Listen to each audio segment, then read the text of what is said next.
ক্ষমতাসীনদের প্রায় সবাই দুর্নীতির সাথে জড়িত, তাদের হাতে দেশ নিরাপদ নয় বলে মন্তব্য করেছেন বিএনপি মহাসচিব মির্জা ফখরুল ইসলাম আলমগীর। তীব্র আন্দোলনের মাধ্যমে পরিস্থিতি বদলাতে দলীয় নেতাকর্মীদের প্রতি আহ্বান জানান তিনি।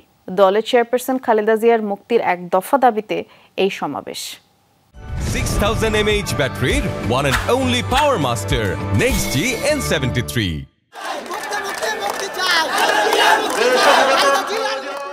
28 অক্টোবরের পর এই প্রথম রাজধানীতে এত বড় শোডাউন করল বিএনপি। আবারও রাজপথে শোনা গেল মঞ্চ কাঁপানো সেই চিরচেনা গর্জন। চেয়ারপারসন খালেদা জিয়ার মুক্তির দাবিতে এই সমাবেশে 8 মাস পর ভয় শঙ্কা ছাড়া একসাথে রাজপথে নেমেছে বিএনপির হাজার হাজার নেতাকর্মী। যোগ দেন দলের বিভিন্ন পর্যায়ের কর্মী সমর্থকরা, এসেছেন আশপাশের জেলা উপজেলা থেকেও। আমরা মনে করি দেশনেত্রী বেগম খালেদা জিয়া মুক্ত হলেই বাংলাদেশের গণতন্ত্র মুক্ত হবে। সরকারের কাছে আমার অনুরোধ, অতি সত্বর তাকে মুক্তি দিয়ে বিদেশে চিকিৎসার ব্যবস্থা করা হোক। হাসপাতালে থাকায় এমনিতেই খালেদা জিয়াকে ঘিরে বাড়তি আবেগ কাজ করছে দলীয় নেতাকর্মীদের মনে। সম্প্রতি ছাত্রদলের পূর্ণাঙ্গ কমিটি হয়েছে, যে কোনো সময় নতুন নেতৃত্ব আসতে পারে যুবদল আর ঢাকা মহানগর উত্তর ও দক্ষিণ বিএনপিতে। সব মিলিয়ে বেশ উজ্জীবিত নেতাকর্মীরা। আমাদের কাছে পথ কোনো ম্যাটার করে না, আমরা সবাই জিয়া পরিবারের লোক, আমরা খালেদা জিয়ার লোক, আমরা তারেক রহমানের লোক। আমি দেশের জন্য রাজনীতি করি, খালেদা জিয়ার জন্য রাজনীতি করি, তারেক রহমানের জন্য রাজনীতি, জিয়াউর রহমান আদর্শ বাস্তবায়ন করার জন্য রাজনীতি করি। আমরা জিয়া পরিবারের জন্য জীবনের শেষ রক্তবিন্দু দিয়ে ইনশাআল্লাহ রাজপথে থাকবো। বিএনপি নেতাদের অভিযোগ, মিথ্যা মামলায় সাজা হয়েছে খালেদা জিয়ার, এখন রাজনৈতিক প্রতিহিংসায় বঞ্চিত করা হচ্ছে উন্নত চিকিৎসা থেকে। এখানে অন্যায় আইনে পরিণত হয়, সেখানে প্রতিরোধ অনিবার্য।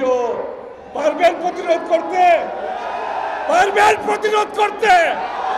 প্রতিরোধের মাধ্যমে দেশনেত্রী বেগম খালেদা জিয়াকে মুক্ত করতে হবে। দলের সিনিয়র নেতাদের দাবি, সবচেয়ে বেশি জনসমর্থন আছে বিএনপির, তারপরও কেন আলুর মুখ দেখছে না বিএনপির আন্দোলন, জানান সেই উপলব্ধির কথাও। যথাসময়ে আমরা মাঠে থাকি না। প্রিয় ভাইরা, অনেক দুঃখের কথা বললাম। কেন বললাম?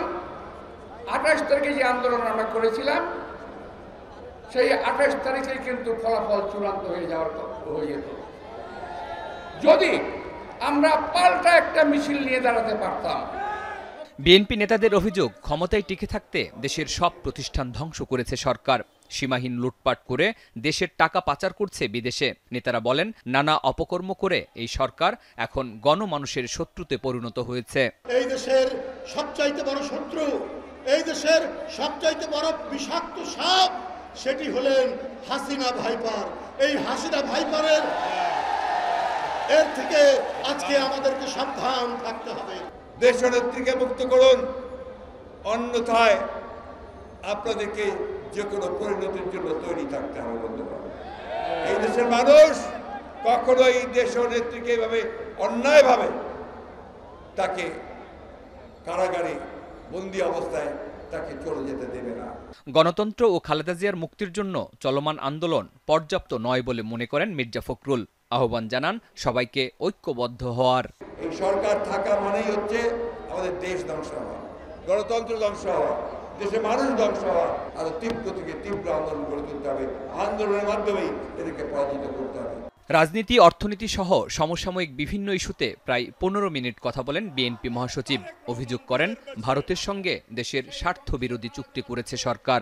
দলীয় নেতাকর্মীরা বলছেন, বিএনপি চেয়ারপারসন খালেদা জিয়াই হচ্ছেন জাতীয়তাবাদী শক্তির ঐক্যের প্রতীক, তাকে ঘিরে আবর্তিত হচ্ছে বিএনপির সামগ্রিক রাজনীতি।